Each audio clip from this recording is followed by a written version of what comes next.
There's Dolly. There she is.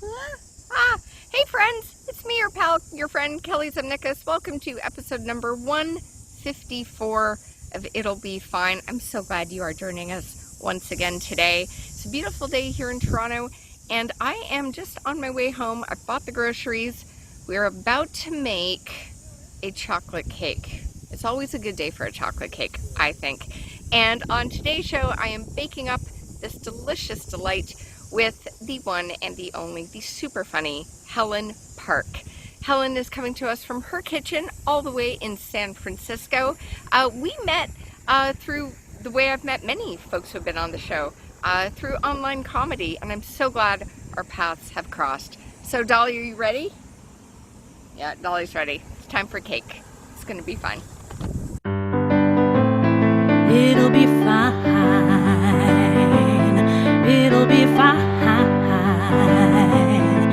It'll be fine. It'll be fine. All right, friends, it's time for cake. And here's what we will need today. We are going to need some flour, some sugar-free sugar, a nice alternate. I'm going with coconut. We need 2 eggs.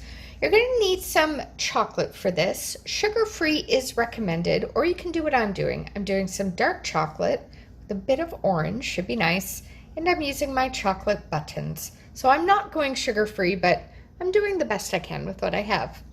And we need butter. The recipe does not specify salted or unsalted, so I'm going to go with salted today. There you go. That's all you need. But you and I are going to kind of play with the ingredients a bit. So tell our friends at home what you are adding to this recipe that's not actually in it.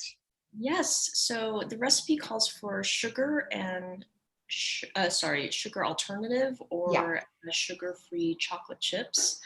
I've been attempting to eat more plant-based foods and less processed things in general, which is very challenging. But I had this amazing date cake, a chocolate cake sweetened with pureed dates. So I'm gonna experiment with that. And dates are very sticky, so I'm gonna try to also use that as the sweetener and the butter substitute. So this is gonna be an experiment for sure. Like I love this. I love this. This is the epitome of It'll Be Fine. Okay. I think this is. And if Kurt Sieblum is watching this episode, he's going to be freaking out right now because Kurt has been on the show. We made a spinach pie. Kurt's very like by the book of like ingredients, so he'll be fine, Kurt. Yeah. Dates are so sweet. That's like a perfect idea for a sugar replacer, I think. I like it. And if it comes out bad, like whatever, like. You know what? I have some dates in my cupboard. I'm going to check some dates in mine. We'll see. Just for fun. Just for fun. We'll see how this goes. For my chocolate, I don't actually have sugar-free chocolate in the house, and I was too lazy to go shopping. So I have this perfectly good bar of dark chocolate with a bit of orange. So I'm going to use this. And I also have some very British chocolate buttons. So I'll use a couple of these. Buttons. They're so cute. Super cute. I'm going to do that. And what else am I changing up? Oh yeah, for my sugar alt, I'm going to go with coconut sugar. The recipe calls for Splenda. I actually don't like the taste of Splenda. It's, I know, it's got this aftertaste that I am not a fan of, but I do like coconut sugar. I will say though, this shit ain't cheap. Nor is it sweet. So if you buy it thinking you're going to have something taste it's not actually, it's a legit sugar replacement, but it does the job. I've used it often enough. So we'll see how this goes. And I don't know if you noticed on the website, and the link to the recipe is in the show description, but this is listed under dessert or snack?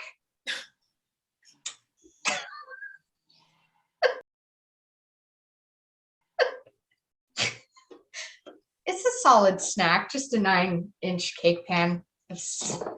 Yeah, that calls for 2 sticks of butter. Yeah.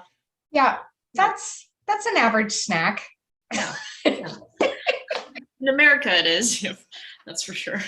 That is very true. The portion sizes in your country are quite different to Canada. Quite different. Yeah. Always amazed. That's one thing that always amazes me about America. Like the size of the drinks at like, a fast food chain. I need 2 hands to hold the drink because like it's so big. I know, it's embarrassing. We are going to need, ooh, what do you got there, my friend? This is also my chocolate chip substitute. I bought Cacao Nibs, Ooh.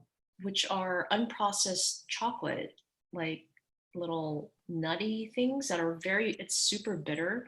Yeah. Because it's, unsweetened and stuff and stuff. But I ground it last night and Awesome. it's amazing. I'm really excited to try this out because I've been snacking on one cacao nib and I'll put like a raisin in my mouth at the same time to sweeten it, and it's like delicious. So we'll see. That sounds pretty good. I almost leaned in to smell it. What's that bowl smell like? Oh, you. I'm like, got a different kind of sweetener. Smell it. You hold it up. I'm like, what's that? Silly. I can't smell that from here, but I'm sure it's delicious. Come on, Zoom. Yeah, exactly. One day Zoom will have that feature, which will be for its betterment or detriment. I'm not sure. So we need 3/4 of a cup of flour plus more for dusting. This doesn't say what kind of flour to use. If you want to make this gluten-free, you are more than welcome to, and do your, additions like xanthan gum and whatnot. But I'm just using all-purpose baking flour for mine. We'll get this in a bowl. So yeah, I'm gonna do salted butter. Helen will do date puree. I cannot wait to see how this comes out. So those are measured out for me, but if you want to put that in a pot on the stove, because the idea here is to melt the butter and the chocolate. Okay. Now, hold the phone. You could, with the date puree and the chocolate, microwave it. You could do that. Or just mix it and not heat it. Yeah. Why don't you do that? Okay. I'll do it this way with the pot and the stick of butter. The benefit to doing this show on Zoom is I don't know what yours is going to taste like, so you can lie through your teeth. This kind of a special night. Yeah, this is a very, very special day. I love the color of your kitchen, by the way. Oh, thank you. It's very nice. Yeah, retro. Awesome. Alrighty. So in a bowl, we need 3/4 of a cup, and the additional bit of flour. You're just going to need a bit once you grease up your pan, or lube up your pan, as I like to say, and then you just do a bit of dusting. It generally makes the cake pop out a bit easier. So that's all you need that for. That date puree looks delish. I'm not gonna lie. It kind of looks like caramel. Yeah. Oh, yeah. I'm a big fan. Actually just made a vegan gluten-free Twix bar on the show with Robbie Akun, and we use dates as the caramel substitute. Oh, that's really good. All right. What does that smell like? Tell us. It smells like very dark chocolate. Yummy. Which it is. Pour it out and then put the chocolate in and melt the chocolate separately. So I'll do that now. Interestingly, it doesn't call to do a double broiler technique, which is usually the way you melt chocolate. But I didn't make this recipe, someone else did. Don't get mad at me. All right. Do this on a low heat so you don't burn it. Sure. Does the edges too? Like this one? I do. I try to kind of kick it around. And someone once taught me a technique of like putting it on one side of the pan and then knocking it, but I've never done that successfully. So I just try to kind of like use my fingers and get it around. And then whatever excess, just kick it out in the sink. Okay. So, Oh, I see. all right. So the coconut sugar and the egg is in here. Now we're going to add the flour. This is a beautiful pool of chocolate. Amazing. Did you grow up in a house where cooking was like a big family event, or was it more of like a takeout kind of family, or what was it like growing up for you? My mom is an amazing cook, and she'll just bust out feasts like no other, and like you name it, any type of cuisine, and like Nice. like cooking food or like baked goods, like she just does it to like perfection. And I would just sit around and wait for her to finish and eat. You're the official taste tester. Yeah, exactly. Is there like one dish of your mom's that when you see it, you're like, that's my mom? Oh yeah, it's this Korean stew with like shredded beef, and it's a little spicy. It's, oh my god, it's so delicious. And there's Man. no, I've been to many restaurants and no one can replicate it like my mom's.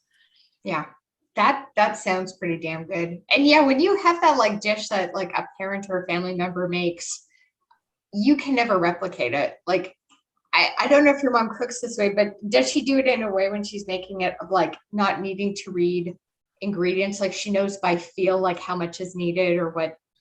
Yeah. That's magic. Yeah, it is really magical. I mean, she's given me demonstrations in the past, and like, Yeah.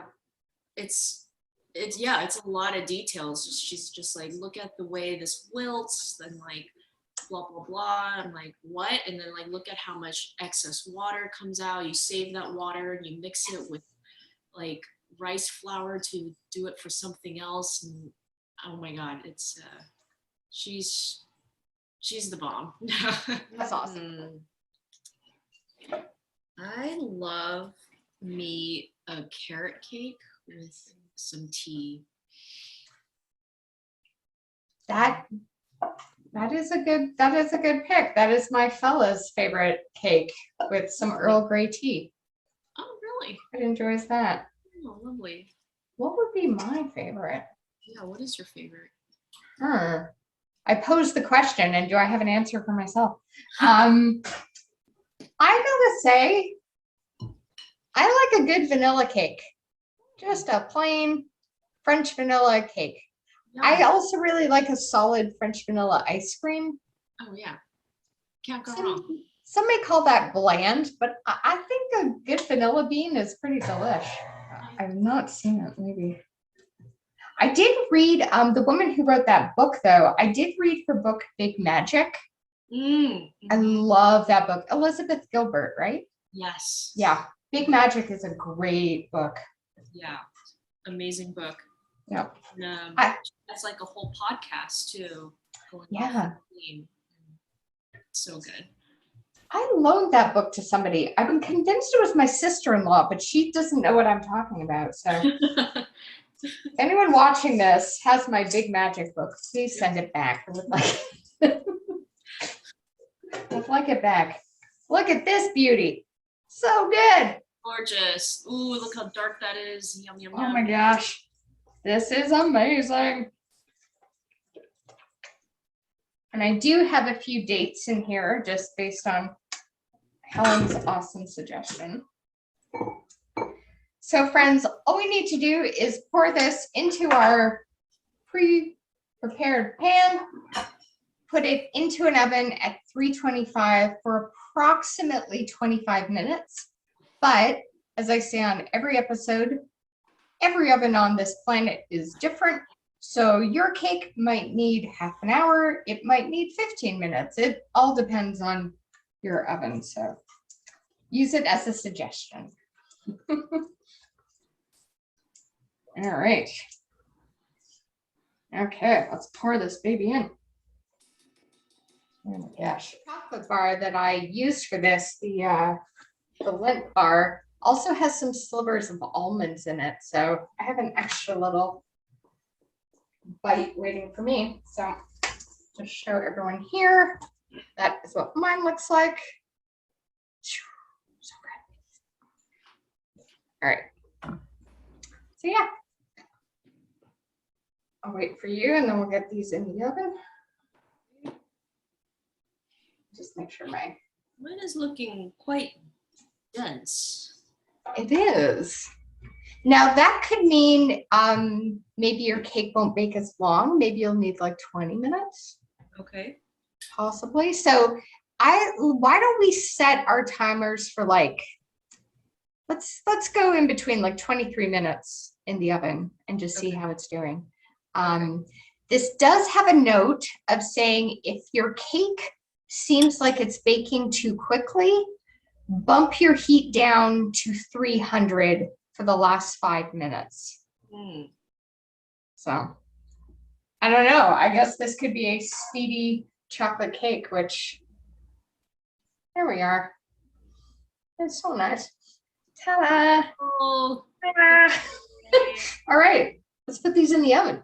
Okay. Do it. You know, I'm looking at it now, and it's actually, the object isn't that strange. It was just given to me in a strange way, so I associate it with strangeness. But this is a lovely souvenir from St. Martin. Definitely. And came back from a trip. And what was the strange manner, the strange way in which you received it? It was just like totally out of context. I didn't even know he went there, and then he just gave it to me. I'm like, oh, thank you. I guess. Okay. But that reminds me, my friend George, for a time, any time I went away, I brought him back a magnet from that city because I had it in my head that he had asked me once to bring him back a magnet when I traveled.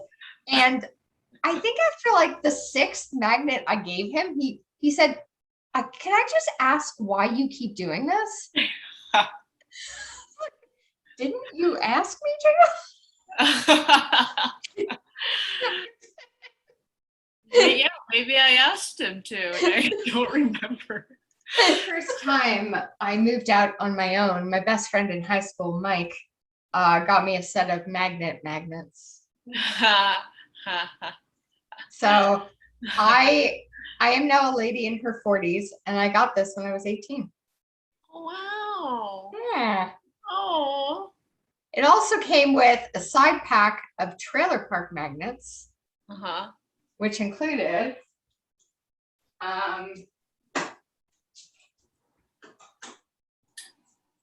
things like ham sandwiches. Oh, that's so cute. How does it feel getting out to do stand-up in person again? Because you, correct me if I'm wrong, but you started doing stand-up virtually, correct? That is correct, yes. How did it feel doing it in an actual setting with people? It was terrifying. Yep, sounds about right. I also have a really bad habit when I'm on Zoom. I don't want to look at people's bored faces, so then I minimize Zoom. So I'm literally just talking to a document, That's like a Google Doc.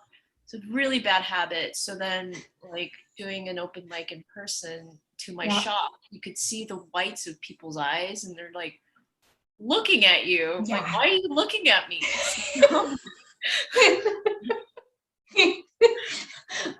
or if you, as you mentioned with the bored face, if you connect with those faces in the audience who are like on their phones or just totally not into it, it's a little jarring, when you see that person looking at you like, it's like, oh man. It was like my fly down, like is something on my face, like, oh right, no, I'm on stage and I'm talking to everyone. Oh, it's such a like immersive experience, because you've got like the mic that you take out of the stand if it's a show where they're using a mic. Some here in Toronto have not been using any mics. Or like moving stuff around, it's parts that on Zoom I forgot I did. And then when I went back out there, and the first time I took a mic out, it was like, oh my God, what is this?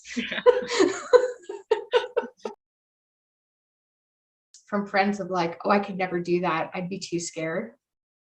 I don't know if anyone's ever said that to you. Everyone says that, and I used to say that too.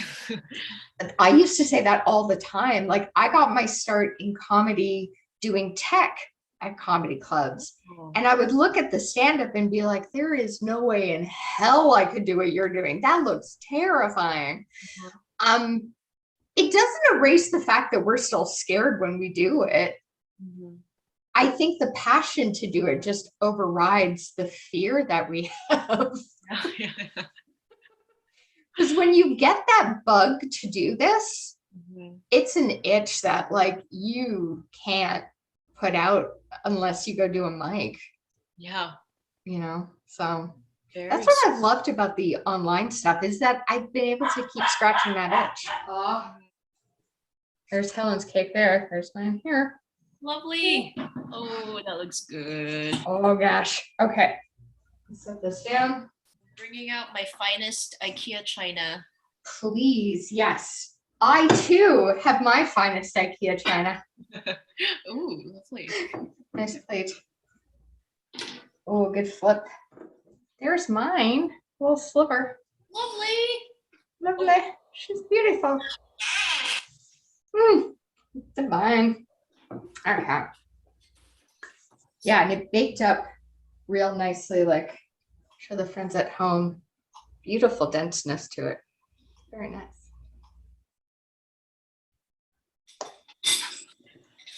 Oh, this is so fancy. Mine. Gorgeous. Quite low and dense. Mine too. The same. Well, bon appetit. Let's give this a taste.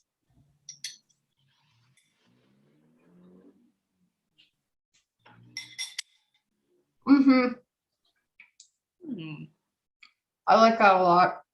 How is yours? Are you a fan? Delicious. Oh, you're not a fan of your date concoction? No. What does it taste like? Is it too chewy? It's almost like a granola bar, like the soft. Oh, you know what? It's like the fig part of the fig Newton. Yeah. Okay. I just think it's not a cake, and it's like a mashed up fig Newton. I think it's all right. You could add that to like some yogurt or some dairy-free, like coconut ice cream, crumble it on top. Yeah.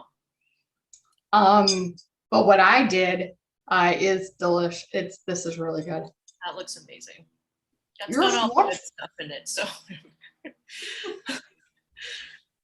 But do that. Like crumble it on top of some, like take it and like merge it onto something else.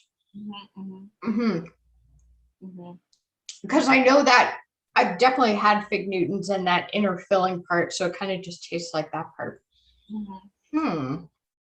But good on you for experimenting. I applaud that. It's not bad. It's okay. You dip it in coffee or something. It'd be pretty good. Definitely. Yeah. Or you could do like an oat or graham kind of base and then put that on top of it and bake it again. There's ways to make it work. Yeah, totally. It's like with our sets, right? We workshop it, we keep working on it. Exactly. There you go. Add things on top. Sprinkle in some butt jokes. That's what every cake needs, a good butt joke. Oh. Yeah. Hey Kelly, so I think the cacao is quite bitter, so the extra date puree is actually really good to top it off. So I'm gonna put a little bit more right here. And I had some figs lying around, and so this combined with the figs, speaking of Fig Newton,